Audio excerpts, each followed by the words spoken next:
Police নামে একটি page খুলে তারা প্রতারণা করছে। তারা বিভিন্ন ধর্মীয় প্রতিষ্ঠানে কোরআন শরীফ এবং জায়নামাজ, কার্পেট এগুলা প্রয়োজন। এই যারা কেউ যদি ডোনেট করতে চায় তারা ডোনেট করতে পারে, এরকম কিছু পোস্ট দিচ্ছিল। তো তাদের উদ্দেশ্য ছিল প্রতারণা করা, আর সেটি তারা করেছিল দিনাজপুর জেলা পুলিশ নামে একটি পেজ খুলে। তো আমাদের যখন এটি আপনাদের মাধ্যমে নজরে আসে, আমরা বিশেষ করে আমি এটি সম্বন্ধে পুলিশ সুপার স্যারকে অবগত করি।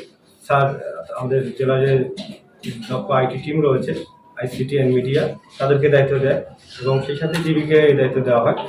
তো ডিবি পুলিশ এবং আমাদের দিনাজপুর জেলা যে আইসিটি এবং মিডিয়ার যে টিমটা রয়েছে, তাদের সমন্বিত প্রয়াসে আমরা এই যে প্রতারক যারা ফেসবুকের ভুয়া পেজ খুলে জেলা পুলিশের নামে তারা মানুষকে প্রতারণা করার চেষ্টা করছে, তাদেরকে আমরা শনাক্ত করে তাদেরকে গ্রেপ্তার করতে সক্ষম হই। আর গ্রেপ্তার করে আমরা যে আসামি পেয়েছি তার নাম মোহাম্মদ রবিউল ইসলাম রবি।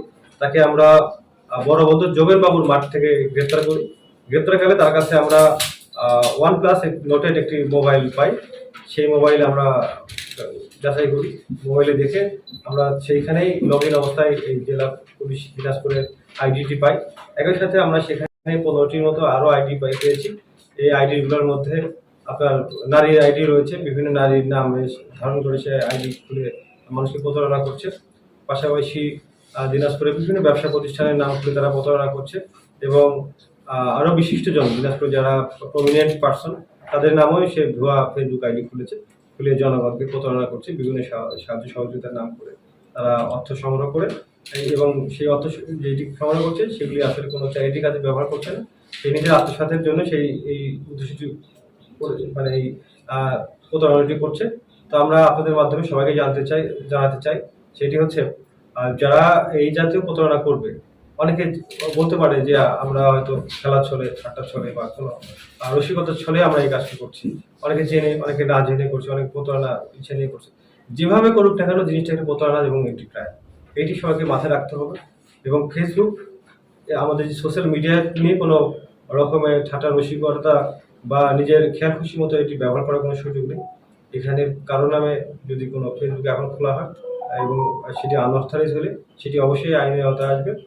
আমরা আপনাদের মাধ্যমে সবাইকে এটি জানাতে চাই এবং সবাই যেন ফেসবুক ব্যবহারে সচেতন হয় এবং প্রতিটা ফেসবুক পোস্টের যে আহ্বানগুলো থাকে সেই আহ্বানগুলো যাচাই করে কোনো সহযোগিতা প্রদানের যদি প্রয়োজন হয় তাহলে তারা যাচাই করেই করবে। এরকম ভুয়া ফেসবুক অ্যাকাউন্টের মাধ্যমে তারা আহ্বানে বিশিষ্ট জনের যে নামের যে ফেসবুকগুলো সেটিতে তারা আহ্বানে সারা না দিয়ে যেন প্রতারিত না হয়, এই বিষয়ে সকলকে আমরা সচেতন করছি। সকলকে ধন্যবাদ। আমরা যাকে গ্রেপ্তার করেছি আমরা মানি ট্রানজাকশনের এই পর্যন্ত কোনো তথ্য আমাদের হাতে আসেনি।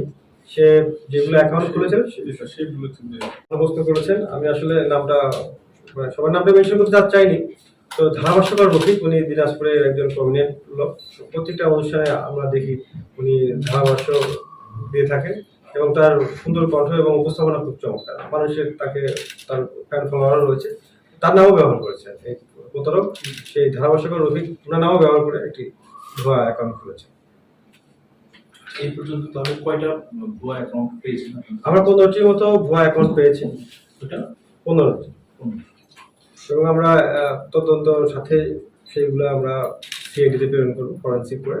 আমরা যথাযথ প্রক্রিয়া এটি মামলা কি আইনে মামলা? আমরা সাইবার ক্রাইম অপরাধে একটি মামলা আমরা দায়ের করেছি, কোতোয়ালি থানায় একটি মামলা।